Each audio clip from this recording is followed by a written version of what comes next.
The Boredom of Functioning. My Path to Liveliness and Fulfillment. Written and read by Bernhard Kutzler. Life is about liveliness and fulfillment. There's no place for boredom.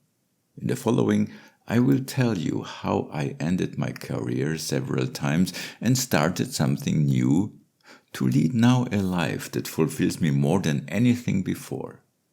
Maybe my story will inspire you if you are experiencing something similar. My first career was as a mathematician. I taught at a university, performed research, and ran a company for math teaching tools.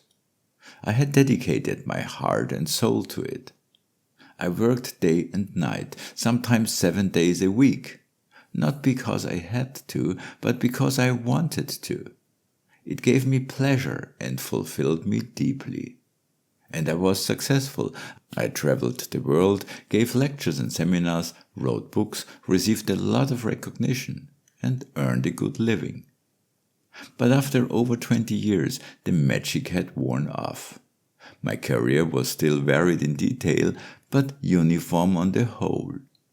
Wherever I was on this planet, it felt like I was constantly having the same conversations with the same people about the same topics. I no longer experienced any enthusiasm for what I was doing. Why? Because I wasn't learning anything new anymore. My greatest pleasure had always been when someone asked me a question that I didn't have an answer to.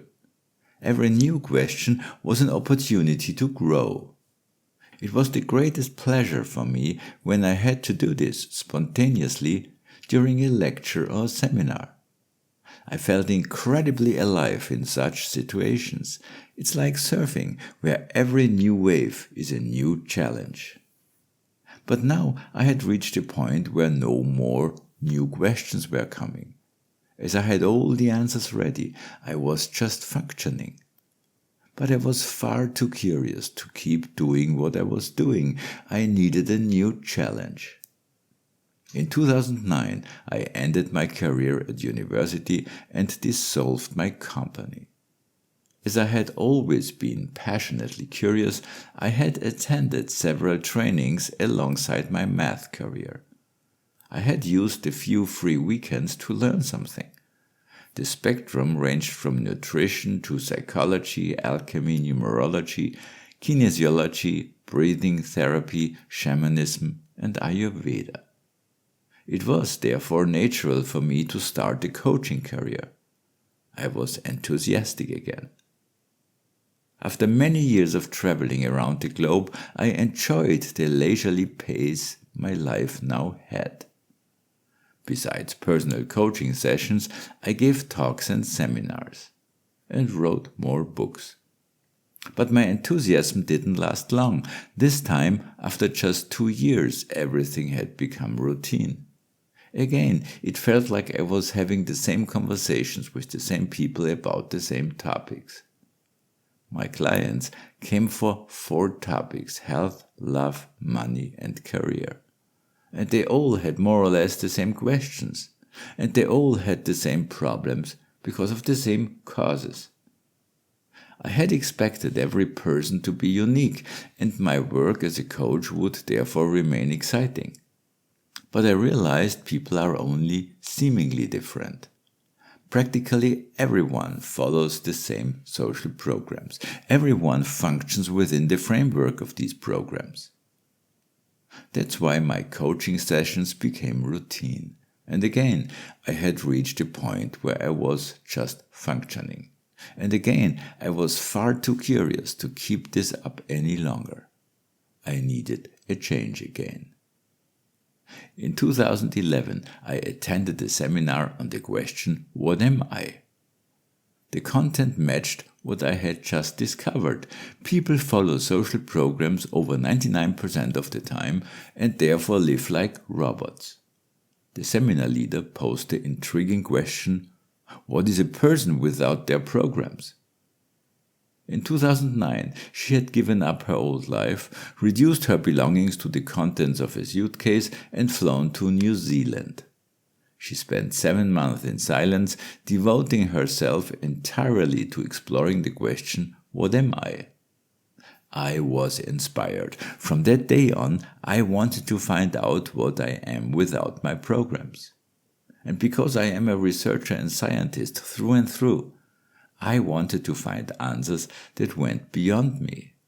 What is a human? What is consciousness? How does social programming come about? How can we free ourselves from these programs? What exactly distinguishes us from animals? How to explain spiritual phenomena? How to unify science and spirituality? To find the answer to the question, what am I, you must explore yourself. You observe yourself as thoroughly as possible and explore why you act the way you do and why you think what you think. What is truthful? What comes from programs? Where do these programs come from? Etc. At first, I did this while continuing to work as a coach and maintaining my social contacts. But over time, I realized I was functioning also outside of my career. As a father, as a brother, as a partner, as a friend. I saw the boredom in my private life. And I saw how I distracted myself to escape boredom. By consuming media and by spending time with people. The latter can be very enriching, but all too often it is but killing time together. In 2014, my body showed me I needed to take my research to a higher level. I talk about this in my article, Why I Socially Isolated Myself for 3.5 years and What Came Out of It. I describe the method of self-exploration in my article, How to Become What You Truly Are in 7 Steps. I have been practicing self-exploration ever since, and it is a new challenge every day. So even after 10 years, it has not yet become routine. I am digging through the countless layers of my programs that envelope my true core like onion skins. These programs are the mental legacy of thousands and thousands of generations before me, so it will take a lot of time to find and learn to master them. Self-exploration is a life task. You can find more on this topic in my article, Why the Question What Am I is Important and Magical, and in my book, Being Free, Get Out of the Box.